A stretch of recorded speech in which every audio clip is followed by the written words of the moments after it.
All right, let me say thank you very much, and I appreciate your willingness to join us here this evening. Let me ask at this point if we could have our two representatives from the Legislative Analyst's Office, Farra Bracht and Brian Weatherford, come on up, introduce themselves, and give us their take on all of this.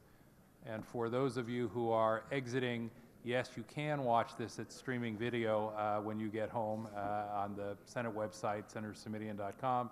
We were also taping tonight so that we can rebroadcast tonight's hearing.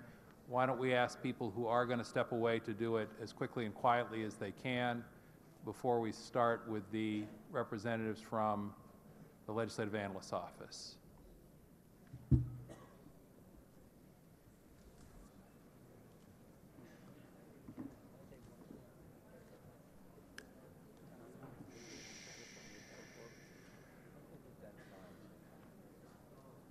All right, if we could ask, again, folks, if we could ask for quiet in the center, please, and let's go to the Legislative Analyst's Office. And for those of you who are not familiar with the Legislative Analyst's Office, these are the folks who provide as close to objective, nonpartisan, non-political advice to the legislature as is humanly possible. So let me ask you to introduce yourselves and share your thinking about both what you've heard to date and then what you've heard tonight, to the extent that it sheds some new light on your thinking. Good evening, Senators. I am Brian Weatherford with the Legislative Analyst's Office, as you previously noted, and we are a nonpartisan office that advises the legislature on budget issues. And we will be discussing some issues that we previously raised with the draft business plan submitted to the legislature. The High-Speed Rail Authority is statutorily required to annually submit a draft business plan, as well 90 days before requesting an appropriation of funds for the for monies for construction. They are required to submit a funding plan as well. And in November, our office reviewed both plans and provided testimony in November and before this committee in early December. And we raised several issues for legislative consideration. As you've noted, we've committed, the state has committed $9 billion in Proposition 1A bond funds and received $3.5 billion from the federal government for initiating construction of the high-speed rail project. And as has been noted several times this evening, this amount of funding falls well short of the amount of funding that the High-Speed Rail Authority has indicated would be necessary to construct the phase 1 of the high-speed rail system from San Francisco to Anaheim. And we'd like to emphasize that future federal funding, of which the draft business plan indicated it would rely heavily on, will be at best sporadic and uncertain. And so that is a major area of risk. We also raised some concern with the comparison with high-speed rail and alternative investments in highways and airports.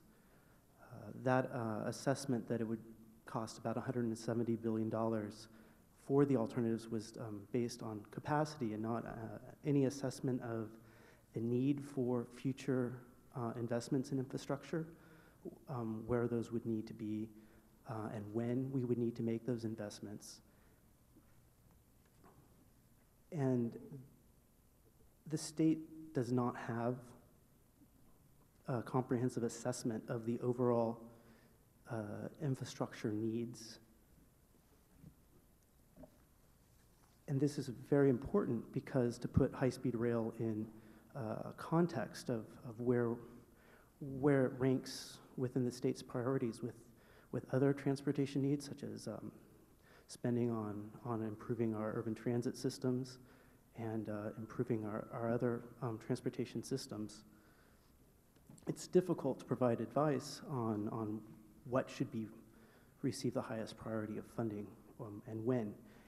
And we only want to note further that most of our congestion problems and transportation problems within the state are within the urban areas. That's where we do have clear lack of capacity to move people around, and we have tremendous traffic congestion. And there are, in addition, with population growth, the number of trips within cities is going to be continuing to grow, whereas the long-distance trips between the cities, there's a lot fewer of these trips relative to the urban trips. As well, there's a lot less congestion on those routes. And indeed, there is some excess capacity at the present time and some of the future, including at the airports. So while San Francisco International Airport and Los Angeles International Airport are very congested, the secondary airports in Burbank, Ontario, San Jose have expressed that they have some excess capacity. So the timing is unclear on the urgency for high-speed rail at this time. In addition, Whoa, whoa, whoa, whoa, whoa. Folks, please, it turns into a gladiator contest a little too quickly if we go down that path, so please hold off. Thanks, go ahead. and we'll only briefly mention the analysis of the independent benefits of the Central Valley are limited, and I think that's been touched on tonight. All right. Our final issue that we want to raise concerns the staffing levels and the organizational structure of the High-Speed Rail Authority. We are concerned that since we last testified before this committee, that there were a large number of vacancies, and that situation hasn't improved. We spoke with the High-Speed Rail Authority about this issue, and they did have a plan to increase hiring in key areas. And to my knowledge, they are working on that, but nonetheless, they've had continued staff turnover. And there's some key vacancies in critical areas, including, as we all know, the chief executive officer, as well as some deputy, at least a deputy director, and perhaps other key positions, including the financial officer and a risk manager. And this is a very critical time for the High-Speed Rail Authority. With the request for proposals being released imminently, so we're hoping that we can hear from the board in the coming weeks how they're going to be addressing these organizational and staffing issues, because it's a critical concern. With regards to the new business plan, we've raised our concerns on the draft business plan with the High-Speed Rail Authority on many occasions. We've had some meetings with them, and based on those conversations... Mr. Weatherford, I can vouch for these people. They're nice folks, so just relax and enjoy the opportunity to present to them. Sorry, it's quite an audience. How can you be afraid of them, elected Senator Simidian? Thank you, Senator DeSalvo. Let's go right ahead, though. Keep moving forward. But based on our conversations with the High-Speed Rail Authority, as well as others we've spoken to, we are optimistic that the final business plan will be responsive to some of our concerns. Now, we haven't seen anything final yet, and our budget recommendations will be based on a thorough analysis of the final business plan and the forthcoming capital outlay budget requests.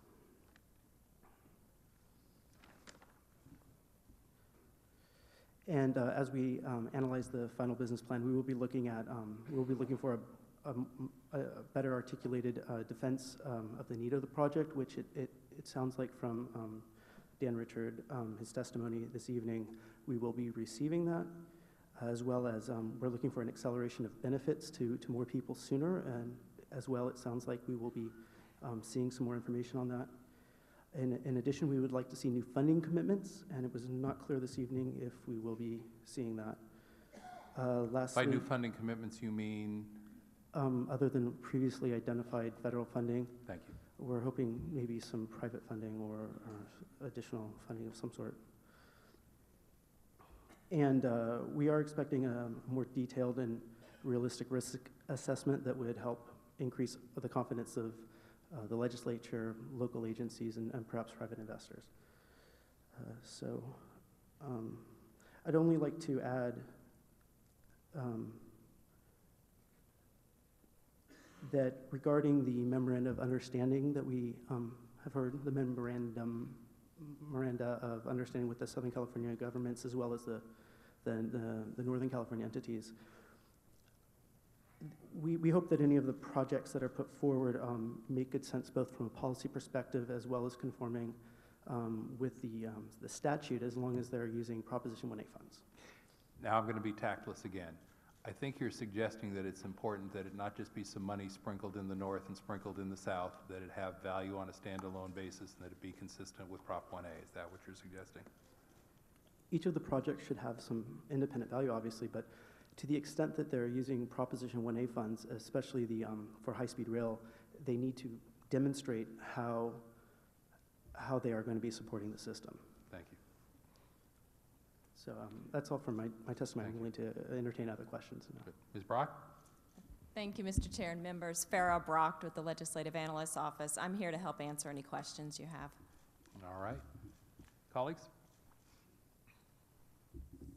Well, let me ask a little bit about the management issues, because this is a question I want to follow up on. My recollection is that let me take a big step back. Over the course of the last 3 years, the legislature has, I believe, fully funded every request that's come before the legislature for the high-speed rail authority. And in casting those votes, a number of us have made the observation that we want, in so doing, to make sure that the authority has every opportunity to provide the necessary supervision for a project of this scope. Here we are now, 3.5 years later, still struggling on that point. We have a system in place, and here again, this is a personal view, we have a system in place that has relatively few folks actually at the High-Speed Rail Authority as professional staff. Day-to-day project management by a consulting, through a consulting contract that I believe is valued at about $199 million, if I'm remembering my numbers correctly. And then oversight of the consulting contract by yet another consulting contractor at the tune of about $9 million. The struggle that I've observed over the last 3+ years now is it's not clear who's calling the shots, it's not clear who's actually providing direction, and it's not clear who the client is in all of this that actually then sort of drives the agenda for the organization. Do either of you have thoughts about what we might do to improve that set of circumstances? And if you have a different take than mine, please feel free to share it, as you always do. At this time, I don't think we have any clear recommendations, although we are looking forward to perhaps any recommendations the administration may have in its reorganization proposal to entertain those. Farra, do you have any? I can speak a bit to the report we wrote last May, where we did speak on a lot of issues that we had with high-speed rail, but we also spoke to the organizational and staffing issues specifically. And at that time, we made a recommendation that there should be a consideration of ways to integrate it with Caltrans. They are the department that is responsible for statewide transportation. It seemed to us a logical fit, albeit there are concerns that people have had with Caltrans, but that doesn't mean that it shouldn't be considered to be moved into Caltrans, because there could be benefits achieved. Certainly some of the concerns about how it could be integrated with local transit improvements could be addressed better. Well, in addition, of course, to your concerns, we've heard from the Inspector General and the State Auditor about some of these issues, and I guess the question I would ask is, do you have any observations about where the supervising consulting contractor, T.Y. Lin, is in all of this? Because we've frankly not seen an awful lot of supervision from them in the process. Before you answer, let me go to Senator Lowenthal on this point, or No, another point, I'll wait. Then let's give you an opportunity to respond there. I'm not sure what you mean by where T.Y. Lin is in all of this. Well, again, I guess the question is Who is supervising who's supervising whom? And I guess the question is the supervising consulting contractor in a position to supervise? Because we've not seen much of that during my tenure on the Budget Subcommittee or through the informational hearings that Senator Lowenthal held previously and that now Senator DeSaulnier is holding. And I'd have to say we don't know, and that's one of our concerns. All right, well, let's underscore that as we follow up from tonight's conversation. All right. If I may add, please. T.Y. Lin, I'm told they do review the monthly progress reports, and they provide their assessment of those to the CEO, but I haven't received any of their report, so they don't respond, they don't provide any assessment to the legislature. So, but I have heard that they were active in providing assessments to the CEO. All right, I think that'll be a topic for follow-up in a few minutes. Senator Lowenthal. Yeah, I have a little, we're caught in a quandary. We really are. And part of that risk, and I'll try to, is that we want to promote this. We believe in high-speed rail. Yet what we have before us is approximately coming forward of the $13 billion that we have now, a little bit over $13 billion, 10 from the state, including the $950 million for commuter rail improvements, and the little over $3 billion from the federal government. We are going to be spending approximately 45 to 50%, I think it's 46% in the Central Valley, and you're saying that there's a risk in that because we don't have additional federal funds. Yet, if we don't spend it, we lose those federal funds, or at least half of that. What are you asking us to do? Give back the federal money? Whoa, folks, please.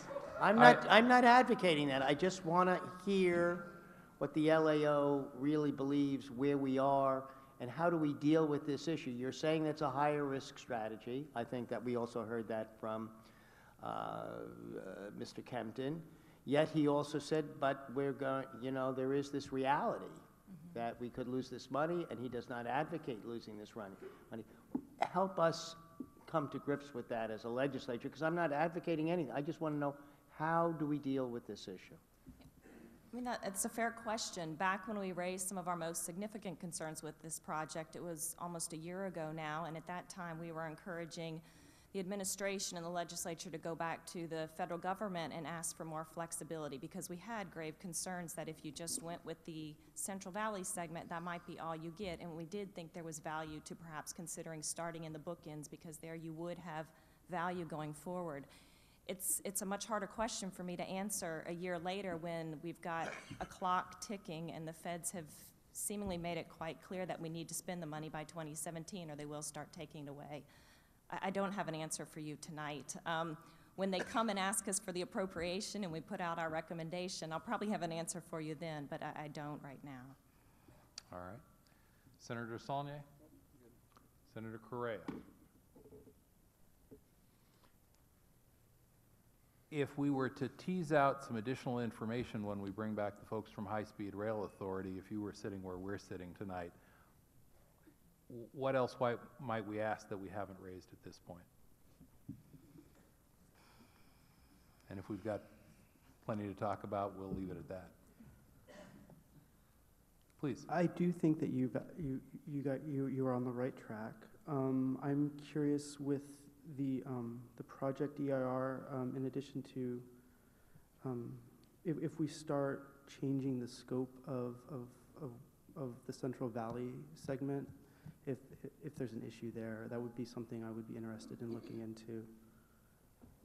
All right. Senator Saulnier. Given what you've heard this evening, would you care to comment on the consistency with what looks like the framework for a new, somewhat revised plan with what the voters voted on in 1A? Do you think what you've heard so far is still consistent? I know you're not ledge counsel, but you have. We're going to wait till we see the final business plan. Okay. All right. Then let us say thank you. Appreciate your willingness to stick around and hear the rest of the conversation for a while. I'm going to ask Mr. Richard and Mr. Hartnett to come back up. Let's see if we can't finish up that conversation, then get started on public testimony. When we go to public testimony, colleagues, we'll hear from elected officials first. We're going to ask the elected officials to let us know whether they're offering their individual opinion or if they're speaking on behalf of their city or county or whatever entity it may be. And then we're going to go to the rest of the members of the public who are here.